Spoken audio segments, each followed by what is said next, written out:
Good afternoon, everybody. Thank you for joining us today, the second session of our series, A Modern Teaching Profession, Compensation, Preparation, Representation, and Evaluation. We will take the next hour to talk on the topic on can teachers be paid a better way. Before I move forward and introduce our program's director, let me just run through a quick administrative item. This is going to be recorded, so everything that people say will be part of the record. It will be published on our website with high quality captioning within a couple of days of the recording. We also have a feature for the Q&A for folks to ask their questions. Please use that, and we will do our best to bring those questions into the discussion after the presentation. Without further ado, I'd like to introduce to you Professor Paul Peterson, Henry Lee Shattuck Professor of Government here at Harvard University and Director of the Program on Education Policy and Governance here at the Harvard Kennedy School. Paul? Thank you, Antonio. Welcome, everyone, to the second session of this conference on the modern teaching profession. It gathers every Thursday over the next 5 weeks. And today we're going to talk about teacher pay. Teaching is a great profession. The teacher is the most important person in the classroom. The teaching force deserves to be paid more. For decades, teacher salaries have been falling relative to the salaries of other educated professionals. Now the problem is getting worse as inflation is taking a bigger bite out of everybody's salary. We talked about that last time. But today, we're going to ask the question, as we pay teachers more, should we also be thinking about a better way to teach, to compensate the members of the teaching profession? Our three panelists are going to address this topic from different points of view. To introduce them, I turn to Michael Hartney, who will be co-moderating this conference with me. He's a Hoover Fellow at the Hoover Institution at Stanford University. Michael Hartney is an expert on school boards, teachers, and teacher unions. Michael, could you introduce our panelists?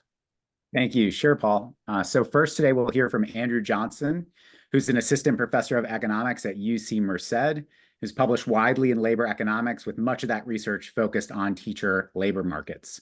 Then we'll hear from Eric Hanushek, a senior fellow at the Hoover Institution at Stanford, where he is also a professor at the Stanford Graduate School of Education. And finally, we'll hear from Chad Aldeman, who writes about school finance and teacher compensation and is the founder of Read Not Guess.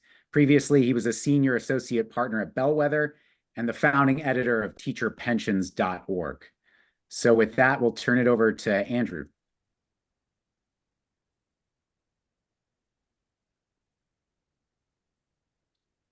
Oop, Andrew, I think you're there. Yeah, sorry. Thank you so much for having me. It's a real pleasure to be here. Can you see my slides? Yes. Okay, perfect. Let me just make sure I can control them. Okay. Thank you for having me. It's an enormous pleasure to be here. I want to start with just the idea of this paper because the idea is almost more important than the results. And the key insight that many of us are aware of is that teacher quality is probably the most influential public input in students' achievement and their long-run outcomes. And so the question becomes, how can public schools encourage better selection and better retention of their teachers? And the way that I'll go about studying that in this paper is to estimate teacher preferences, see whether high-quality teachers have distinctive preferences that can be used to differentially attract and retain them, and then use those estimates to run counterfactual exercises where we see how would you structure compensation and working conditions to improve teacher retention or student achievement, for instances. So as many of you are aware, U.S. spending on public education is nearing $1 trillion, and the principal expense of that is in personnel. And what's interesting is that teachers are paid very differently than similar professions like nursing or other workers generally, which I'll show you a little bit more in the next slide. And the question is really whether districts are optimally structuring compensation and working conditions to meet some public goal, like retaining teachers or maximizing student achievement.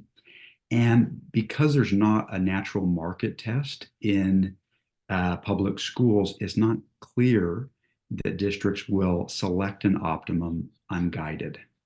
And so the benefit of the exercise that I'll show you part of today and that you can read fully in my paper is that if we find that schools are structuring pay suboptimally, it lights the way to an efficiency improvement where you can improve the well-being of teachers and students even without spending additional money. So this describes the compensation composition of teachers, nurses, sales workers, and all other workers. And you can see that teachers are just a little bit different than the other professions. So they're paid a quarter more in health insurance. They're paid twice as much in retirement, which is really an understatement because of unfunded liabilities. And they're going to have an order of magnitude less in supplemental pay, which is normally performance pay. And I should just say that this could be totally optimal for teachers, but we just have we really have no basis for any sort of judgment. And so what we'll do today to try to shed some light on this issue is take on three connected questions. The first is just how do teachers value different components of their compensation and their working conditions? And the insight there is that if we can find compensation elements that teachers value highly relative to their cost, you can make teaching more attractive by simply rotating resources into the places that are most important to teachers. The second question is whether high quality teachers, and that can be defined however you like, but I tend to think of it in terms of value add. If high value added teachers have distinctive preferences, you can use those to differentially attract and retain them to the profession. And then the third question is, what does optimal compensation look like? And so we'll just use the preference estimates from those questions 1 and 2. So I'm going to skip a little bit to make sure that I'm being brisk enough. What I'll essentially do is go into a school district and I'll give them hypothetical job offers like the ones that you see here that are going to randomly vary compensation structure and working conditions. And the reason that teachers have an incentive to tell the truth is that this survey was provided by the district, and the district was at the time considering how to update their compensation structure and working conditions. So each of these questions functions like a referendum where teachers are implicitly telling the district which one they would prefer. And so that's a very good setting for incentive compatibility, or the idea that the teachers have an incentive to tell you the truth. And we'll use different questions to estimate their preferences for different parts of the teaching profession. So this is really going to help us to answer that first question, which is how do teachers value different parts of their compensation and their working conditions? And the empirical method is quite simple. All we have to do is really regress what choice a teacher makes on the attributes that are provided for each of the options that they have, conditional on choice set fixed effects. And so that's really the design. And what I'll show you next are non-parametric figures that give you an idea of how responsive teacher choice is to each of the attributes we show them.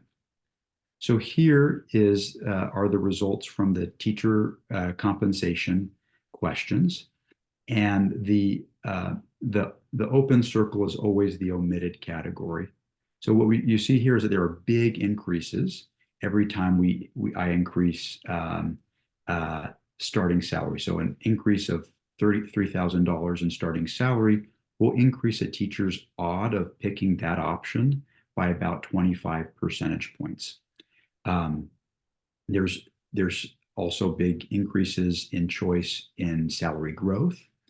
One of the interesting things is that performance pay is valued. Teachers would prefer to be paid a little bit in performance pay, but that preference is quite concave. At high levels, it actually seems to reduce teacher welfare or teacher utility. we find that teachers prefer not to be assessed only on the basis of value added, but they prefer to have a blended evaluation.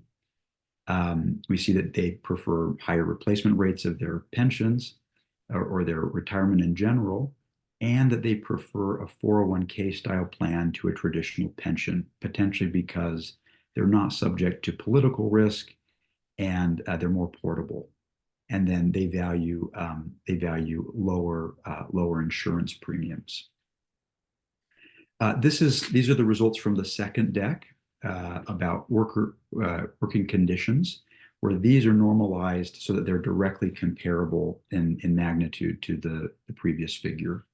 We can see that class size is convexly costly. That is, it's increasingly costly as you increase additional students. Teachers prefer shorter tenuring periods, but they don't find any disutility from frequent reviews, which suggests that in this setting, they're not searching or demanding. Teachers have small preferences for shorter commute times, and they prefer some support for grading or copy assistance, but that levels off quickly as it scales. And then finally, this is the deck. These are the results from the deck about student characteristics and principles and a placebo. So here we find that teachers prefer schools with fewer poor students and higher achieving students, but that conditional on those, they don't have preferences for student ethnicity, which it rhymes with previous studies from the Coleman report. We'll find that the most important single element is whether a principal is supportive or hands-off with disruptive students. It's having a supportive principal is worth almost $9,000 in starting salary. And I'll show you one more interesting fact about that.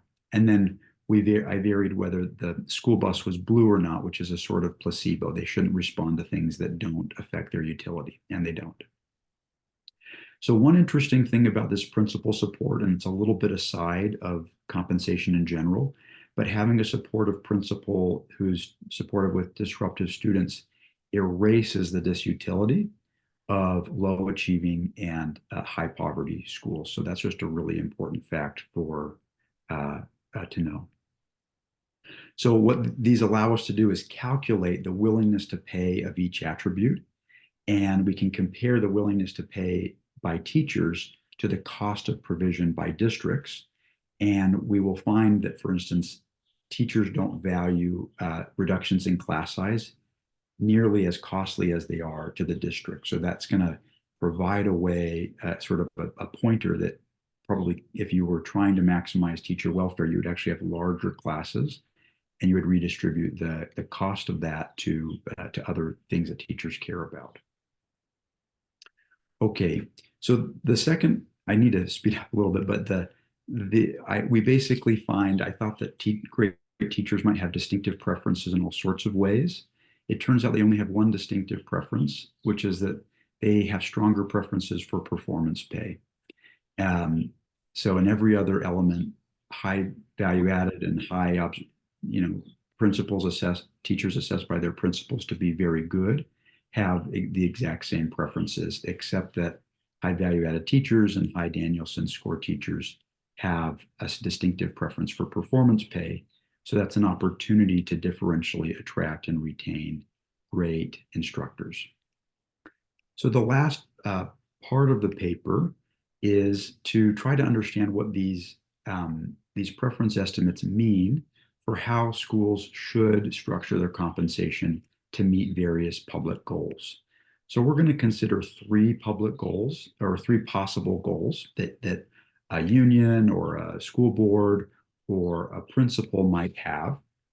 The first is maybe the objective of a strong union, which is to maximize the well-being of its teachers. And so here we'll just use the utility estimates that we get from our data and try to and find the bundle that maximizes teacher welfare.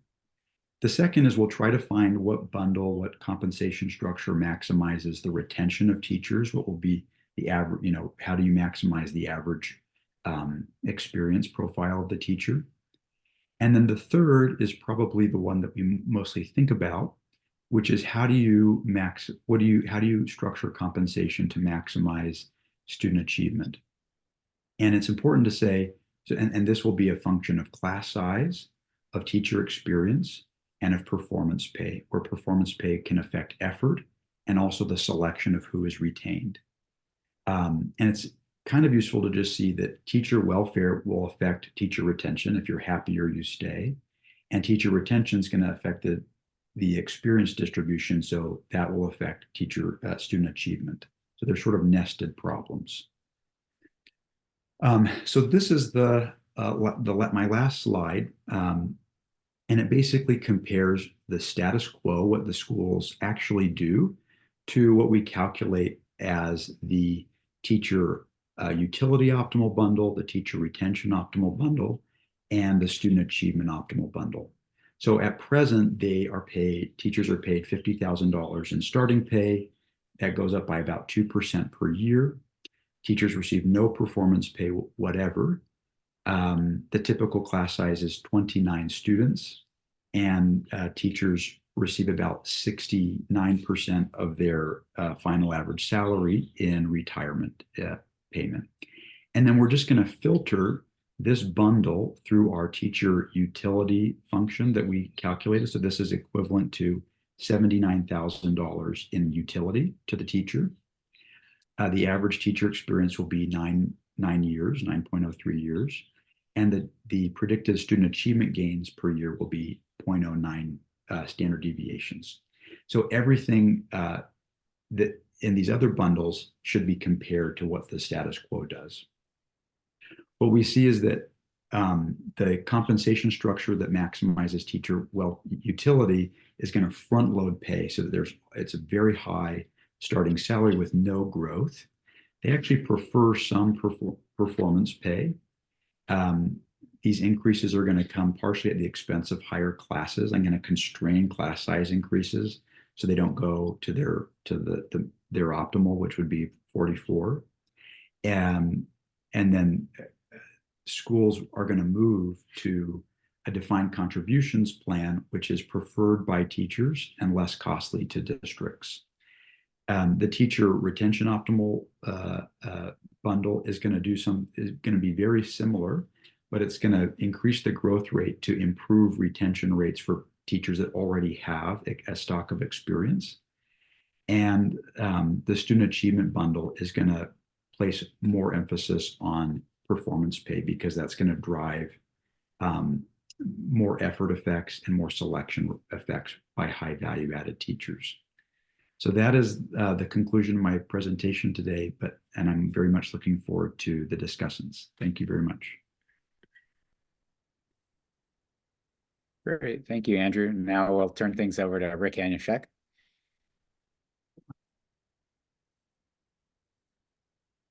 Thank you very much, Michael. Let me share my screen if I can here. So this is a great webinar to have right now, because we're right in the middle of a lot of discussions of teacher salaries.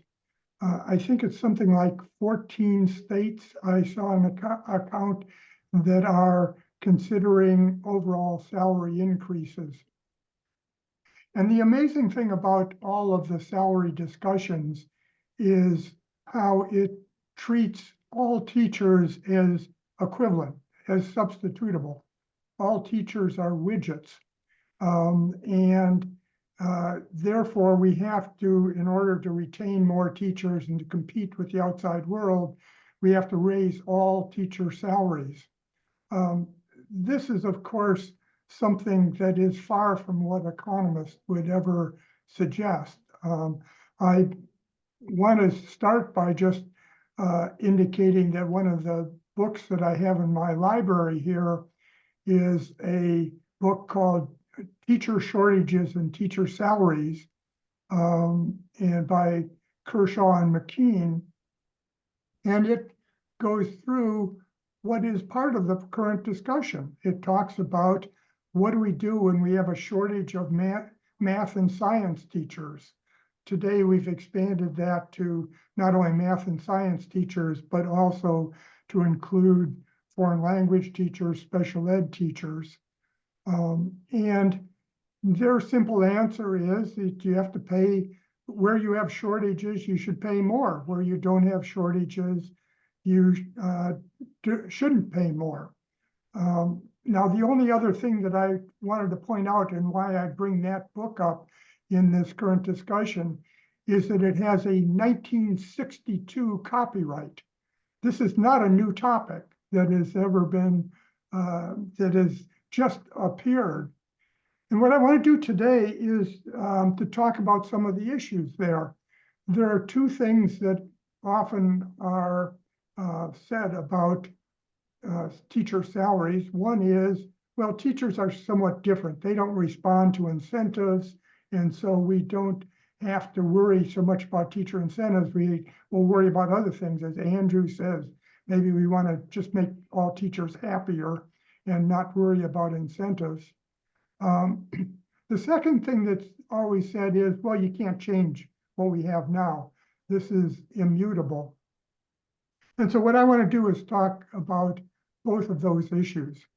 And what I'm going to do is talk about it in terms of the Dallas, Texas personnel reforms. Dallas, Texas has not been given as much attention as it should. There are two underlying papers here, and I'm just summarizing papers with a series of co-authors. They're both National Bureau of Economic Research working papers and can be picked up off my website.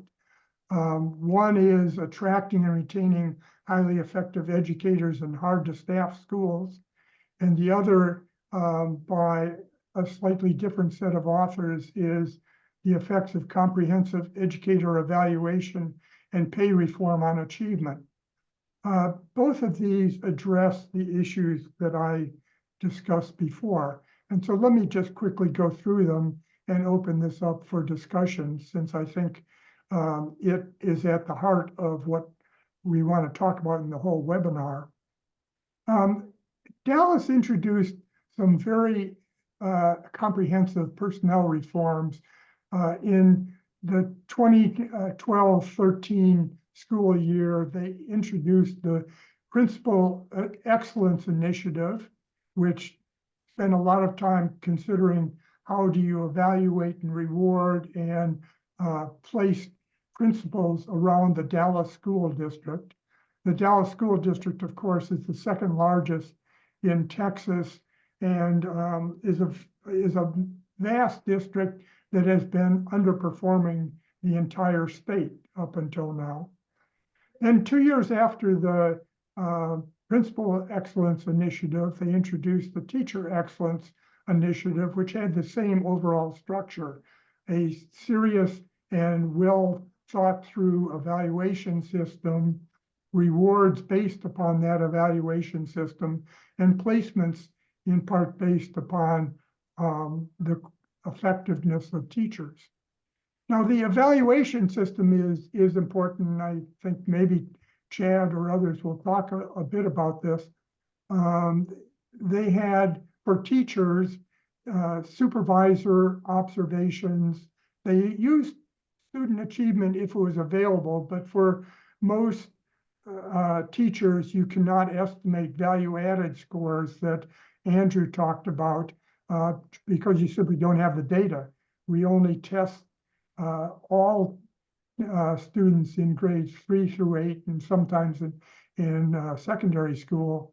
And what you need for value-added evaluations is a beginning and an end test score, which is not available outside of reading and math for those selected grades.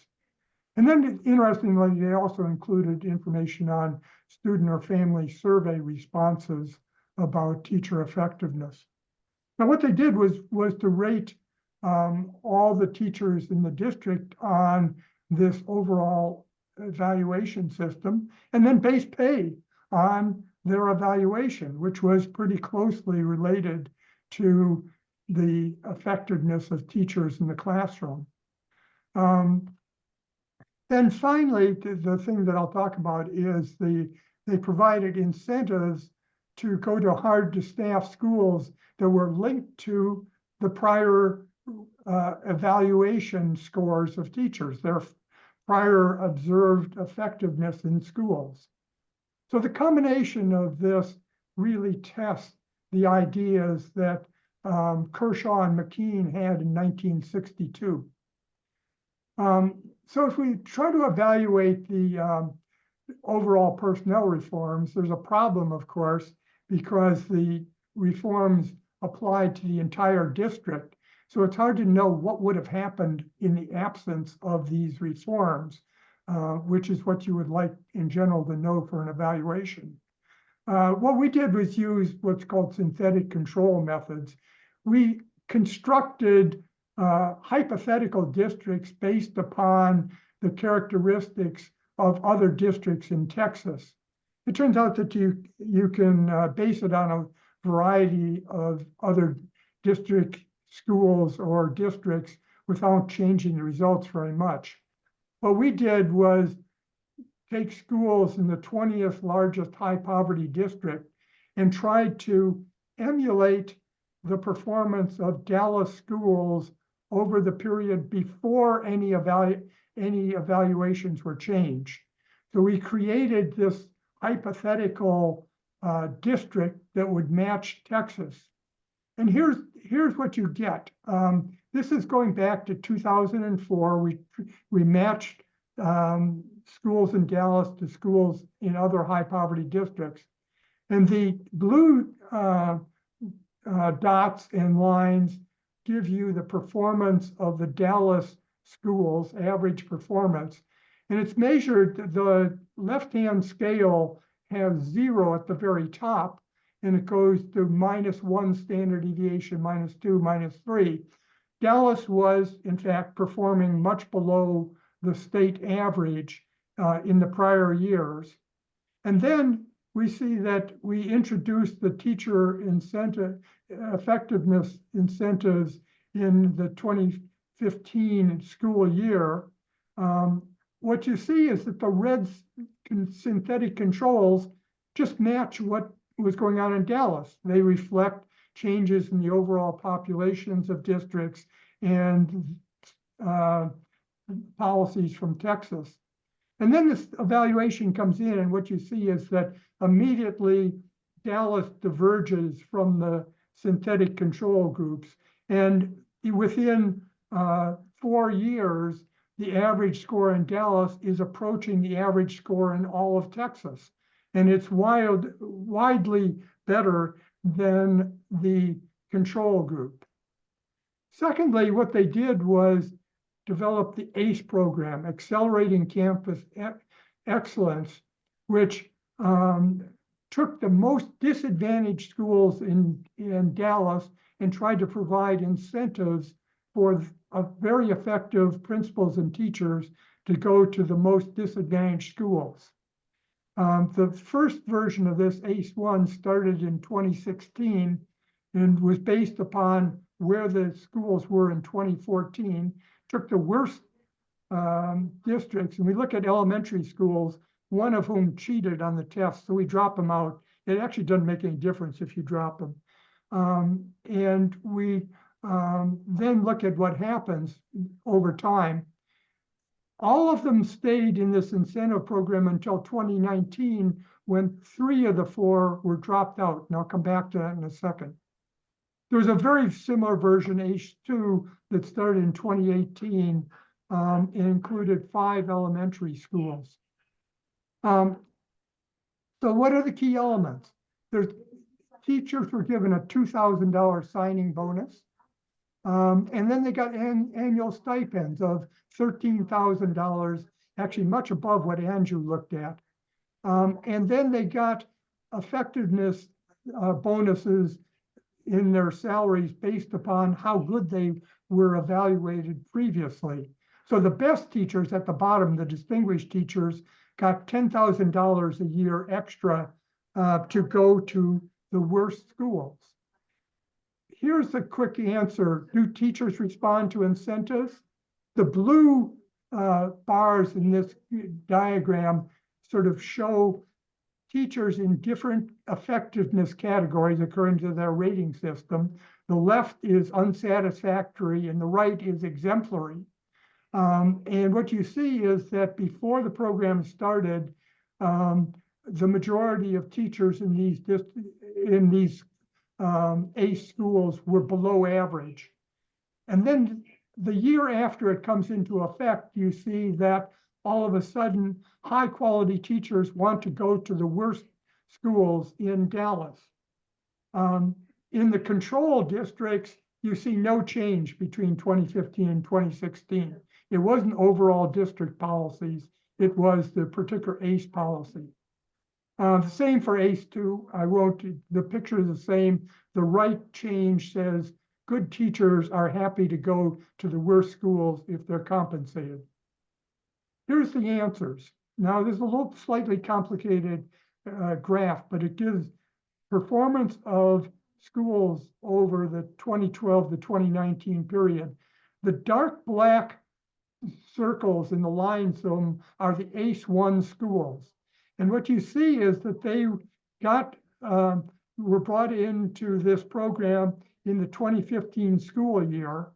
And in the first year of the program, 2016, their performance jumps up to just about the district average for schools. That's the 0 on the vertical axis. And it keeps growing. Whoops, that's not what I wanted to do. Let me back up for a second. I can't. The comparison group are the open circles. And what you see is that the comparison group, which was the next worst schools in Dallas, are just flat. And so what you see is ACE1 gets teachers there. They jump up to above the district average within 2 years. The same holds for the ACE2 schools. In the first year, they jump up to almost the district average. But then you see that in the 2018 school year, because these schools were doing so well, they were dropped from the program and they lost the incentives. The teachers left, and what you see is that the scores fell. So the answer is you pay the teachers you want, they come and they do a good job. It's also true that these results hold after they leave these schools when you look at performance outside when they get into the 6th grade out of the elementary school. Thank you, The Rick. answer is simply that Kershaw and McKean were right. Thank you. All right. And finally, we'll go to Chad. Great. So I don't have any slides. I'm just going to talk and react to what we've heard and sort of set the tone for the broader conversation. One, I want to start by thanking Rick for a couple things. One is for shaping this and putting it in the context that this is a long-standing issue. We've been debating this for a long time, and that there are some basic economic principles about the law of supply and demand that should affect our choices here. Sometimes they are not, which we can get into maybe in the Q&A. Also, I want to thank Rick for showing that this is possible. It is possible to pay teachers in a different way, and it can shape their behavior, and it can have impact on students. That's an important reminder. It's important work that this type of investments are worthwhile. I also want to thank Andrew for digging into this. So rather than just putting it on theory and asking teachers in a neutral sense of how much would you like to be paid more? Would you like lower class sizes? The answer is going to be yes for both of those questions, but to put them in comparison, I think, and to make people make choices, I think is really useful work. So thanks, Andrew. There's some other types of work like this. I think it's really important going forward as well. So this long-standing question of how we can pay teachers more and why don't we pay teachers more already? I think it's useful to start with a couple things. One is school spending is going up overall on per pupil inflation adjusted terms. It's up. It's probably higher this year than it's ever been. We're spending more money overall per student. If you haven't seen the first webinar in this series, the Reason Foundation has a really good paper showing that school spending is rising, but teacher salaries are not rising in those same states. So even where school spending is up considerably, average teacher salaries have not risen. And so why? Why is that not happening? And one, it's district choices about staffing levels. We have more people than ever in our schools. We have higher staffing levels across the country, every type of role except for librarians. So we have more teachers, more school counselors, more nurses, more teaching assistants, pretty much everything we have more of. And that is a choice that districts are making to have more people as opposed to paying existing people more money. We also have more full-time staff. So this is a smaller point, but schools have slowly shifted from having a mix of full and part-time. They have slightly more full-time staff, which earn higher salaries than the part-time staff. And then the reason I think I was asked to present here is that they have much more benefit costs. So I did some work at Bellwether on a website called teacherpensions.org, unpacking all the different issues related to teacher retirement costs. And retirement costs really are the larger driver on the benefit side. So since 2004, when the BLS started tracking public school teachers as a standalone unit, the employer costs for teacher salaries has risen 51% cumulatively. That has not kept up with inflation. Inflation has risen 64%. But total teacher compensation is up 78%. So teacher salaries are not keeping up with total compensation. They're not keeping up with inflation. So districts are paying more for their staff, but teachers are not getting more. And so why is that? Some of that is insurance and health insurance, but that's largely been contained since the Obamacare Act. It's been rising at the rate of inflation since then. Retirement is not. Retirement is up 356% since 2004, and it just keeps rising faster and faster and slowly eating up a greater share of district costs. It also has made the case that teachers have a more backloaded compensation package than other workers. There's research from Jacob Victor and others that have showed that teachers have to wait longer to get a higher compensation, and that's largely due from the way that the retirement plans, as currently structured, exist and reward people. Andrew showed compensation, the retirement of the final average salary and the final reward, but some of my work has shown that not many people get to that back in. So we're paying a lot of money for systems that are only actually benefiting 15, 20% of people who stay for the full career in one state.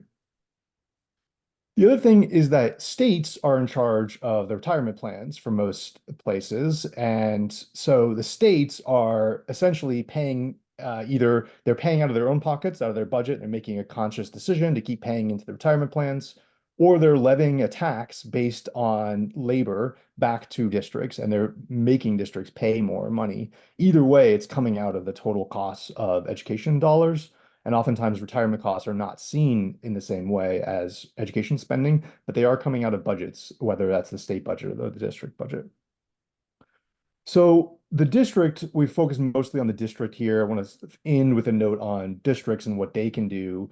There are some ways that districts have thought about different ways of compensating workers. So Rick mentioned the Dallas initiative. There are other initiatives like that. Another that I will flare out is some new models of strategic staffing. So rather than having one teacher fill one role and the same teacher in year one does the same classroom role in year 25, there are other places that have thought about how do we encourage more teamwork? How do we have master and mentor teacher roles? And so places like the Teacher Advancement Program or the Opportunity Culture or the Arizona State University Next Education Workforce are all trying to help schools re-envision what the teaching role looks like, and so that entering novices are given the support they need. And once they can demonstrate that they're good at what they do, they can move up into those advanced roles and get paid for them. So that is another way to pay people for the actual demonstrated value they add to students and to schools. There's also evidence that some of those strategic staffing models have positive outcomes for kids. both in short-term math learning, as well as there was a paper in NBER that Sarah Cohodes led last year that showed that the teacher advancement program, the students who were in those schools actually had greater long-term gains. They were less likely to go on food stamps or to need other supports. They were more likely to complete college. And so that's strong suggestion that some of these different models may provide other sort of robust supports to students that would be worth considering. I will pause my remarks there, and then we can hopefully turn into chat and conversation. Thank you very much, Chad. And let me begin the discussion by asking Andrew why he finds that what teachers want is not what unions apparently are demanding. Is it because the unions have their own organizational interests, and those organizational interests might be to have lots of money spent on benefits and associated activities? Or it could be because certain kinds of teachers have more power within the unions.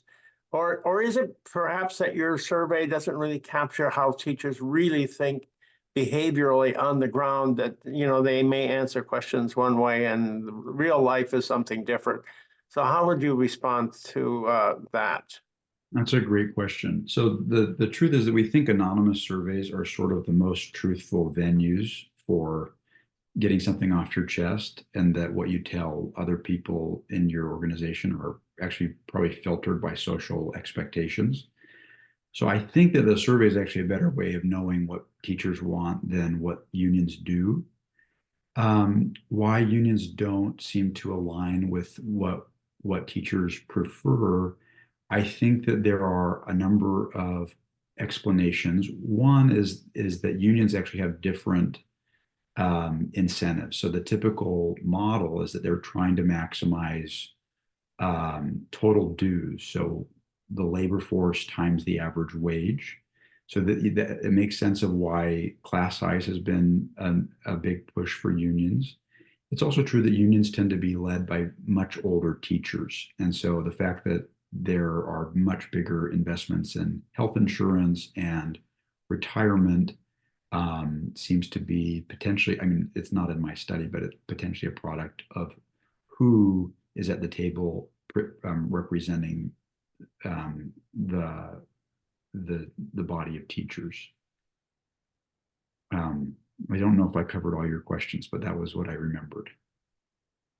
I'd like to follow up on that and push you a little bit more, also related to some commentary that we're seeing in the Q&A, which is, if I heard you correctly, you really only found differential effects based on the effectiveness of the teachers, because we've had questions about whether age was a factor. To Paul's point about unions, older teachers tend to be more involved in their unions. You might imagine their preferences around compensation look different than younger teachers. Also on the class size piece, for instance, maybe smaller class sizes matter a lot to teachers who teach K through 3, where classroom management is an issue.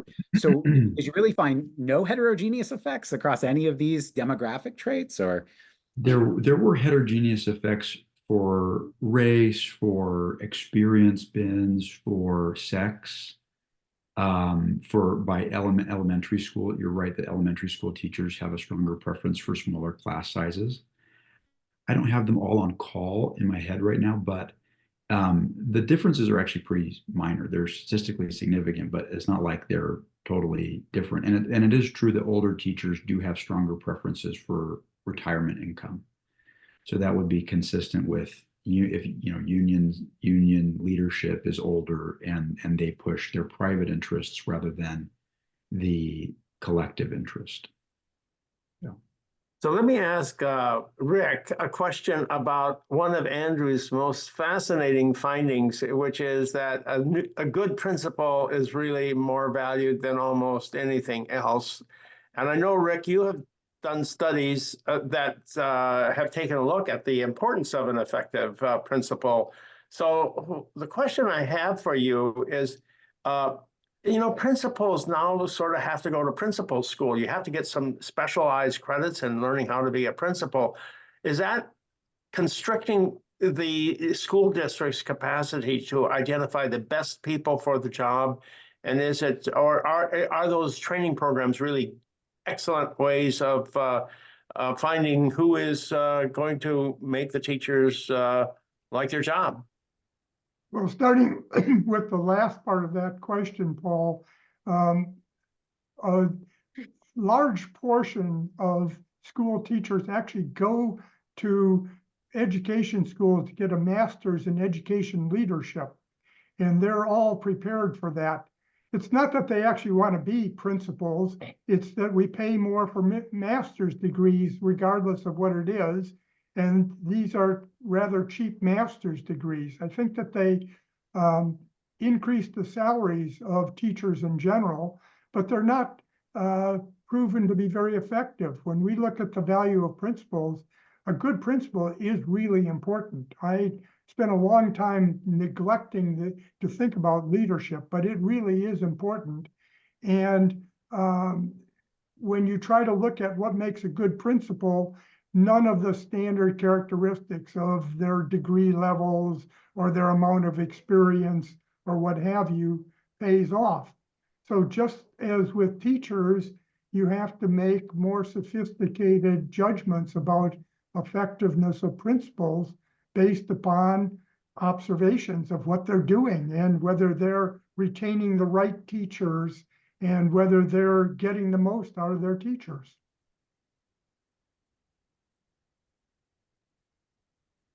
So I'd also like to ask a little bit more about, we're seeing a lot of comments in the chat about the reliability of evaluation. I realize we'll be talking about accountability more as the centerpiece of next week's presentation, but I do think there's a linkage here, which is, Andrew does have some findings there about how teachers feel about value-added models, but I just wonder if either Andrew and or Rick could speak a little bit to kind of the trade-offs in how teachers feel about more holistic evaluations. Obviously, not all teachers teach classes where you can measure them on value-added dimensions. And so, is this just a hangover from the race to the top era where everything became about value-added?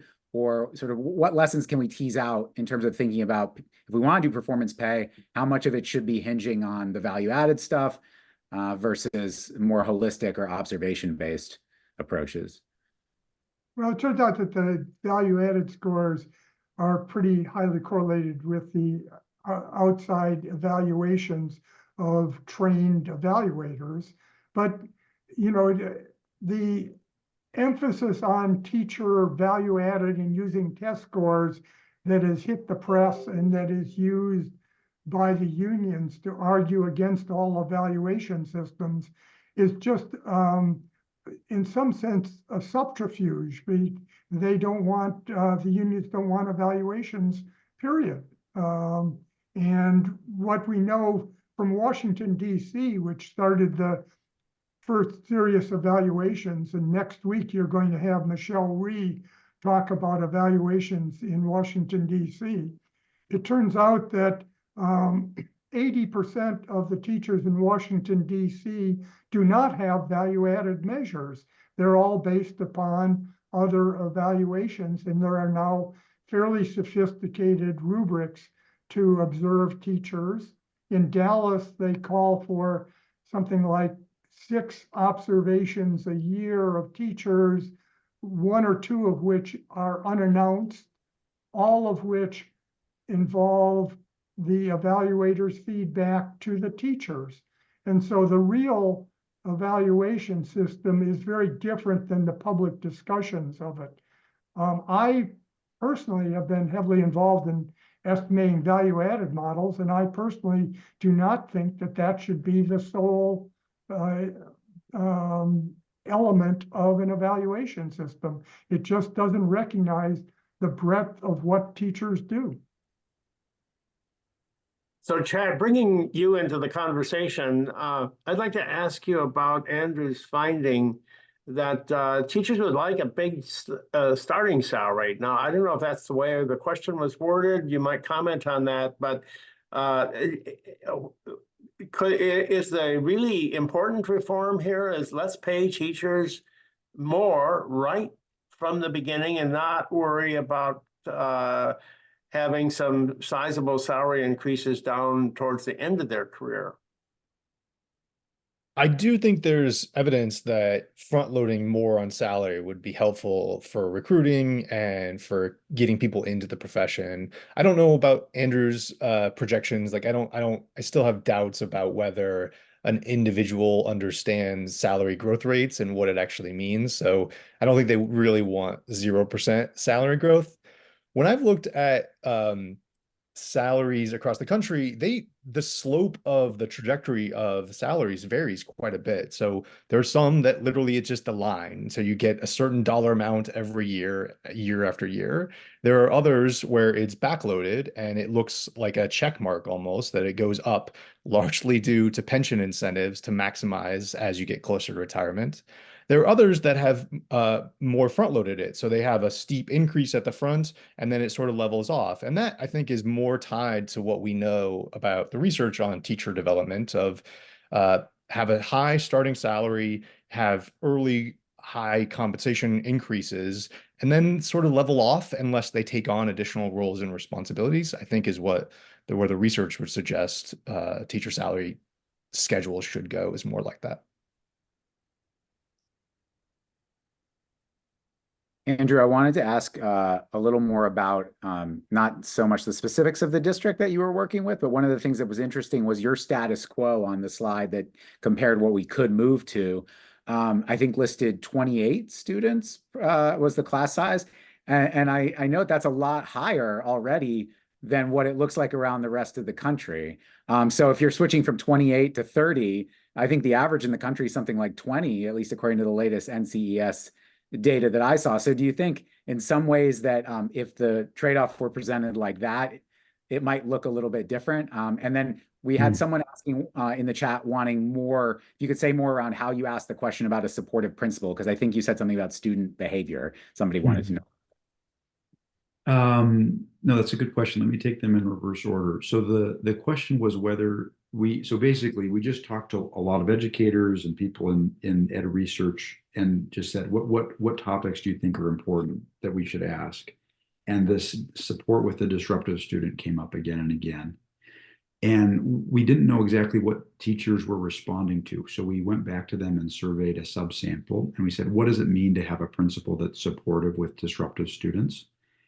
And they said that a supportive principal would meet with a student that was having problems, would back up the teacher in enforcing discipline, and would take the teacher's side in disputes over discipline with parents. So that all kind of makes sense because teachers really have very limited sort of authority if they don't, and that's just like a very common thing where like once a parent is falling upon the teacher, like the principal kind of often is not well served to support the teacher. And so that's where that question came from, and kind of the context to the teachers responding. That's what they were responding to. On class size, so I think if you look at NCES, this district is Aldine Independent. It's in Houston, and their NCES class size or FTE or whatever it is something much lower, like 17. That number is basically full-time staff, students per full-time staff or something. So I think it's a little bit larger than the typical class. But the class size that we presented varied. I can't remember what they varied by, but it was all over the map. It was like 14, 21, and 30 or something like that. So I felt like I had kind of a wide support that would give us a sense of the curvature of that, their preference for that. But I think it's a good question. So Rick, can you tell me why this Dallas idea, and it's an idea very similar to the one that was developed in Washington, D.C. by Michelle Rhea, who's going to be on our panel next week. They seem to both interventions seem to have been very successful, and yet other districts just ignore them. What is the problem of getting districts in general to adopt a performance pay? Is performance pay really one of the things that most teachers and especially teacher organizations find very difficult to accept? I think that there is general reluctance in the schools today to change anything. And that's what you're seeing is it's always said, well, this is all the teachers' unions. Well, it's not all the teachers' unions because Texas is a state with no collective bargaining. They have unions, of course, but there is no collective bargaining. And yet, for much of the modern period, districts aren't changed. Dallas went through a very elaborate system by a person named Mike Miles, who developed a very sophisticated evaluation system and put in place this whole system, which, unlike DC, completely changed the entire salary schedule. In DC, it's an add-on to the traditional experience and degree level salary schedule, but in Dallas, it's completely different. Well, Mike dropped out for a while, and I sort of advertised what we're going to see in the future because last spring, the state of Texas took over the Houston district. And as they took over the Houston district, they made Mike Miles, the architect of the Dallas system, the new superintendent. And this year, within the first year that he's there, he has taken 28 schools and completely changed the way they hire and pay teachers in 28 schools. It's expanding. Next year, I think it's over 130 that will be under a new system. It takes a lot of outside force. One final thing I'll say is that having seen the success in Dallas, the legislature in Texas put in a grant program that would, in fact, give extra money to any districts that, in fact, had a reasonable evaluation system, not necessarily the Dallas system, but used extra pay to provide incentives for good teachers to go to poor schools. As of this spring, some 400 districts out of the 1,200 in Texas had applied for this grant program. They were largely rural districts, and we don't know the answer yet. But to an economist, it makes sense. You provide incentives to get people to do what you want them to do. And you can see that schools, given the right incentives, do in fact respond. Thank you, Rick. Chad, do you have any last comments on this discussion? I think, I mean, going back to Andrew's point, and the full value of Andrew's point is asking teachers what they want and not just listening to the union's demands, but putting cost neutral choices in front of them and say, here's what we can give you. Would you prefer a salary increase or would you prefer more staffing and other supports around you? And I think there might be different decisions in different districts. But right now it's all value neutral and everyone says, yes, we want more of this. We want more of that. We want more of that instead of having the cost neutral choices and decisions in front of them. So that's, I think, the path forward is helping educators and staff members understand some of the financial pressures that districts are facing. Well, we're running up towards our 1 o'clock limit. Thank you all for joining us today. I am pleased to encourage you all to join us again 1 week from today on May 16th. The panelists will be Thomas D. from Stanford, Michael Kraft at Brown, and Michelle Rhee, the former chancellor of the District of Columbia. The topic will be, should teachers be held accountable for student outcomes? I want to thank the panelists today for their very thoughtful presentations. Thank you all for joining us for our webinar on the modern teaching profession.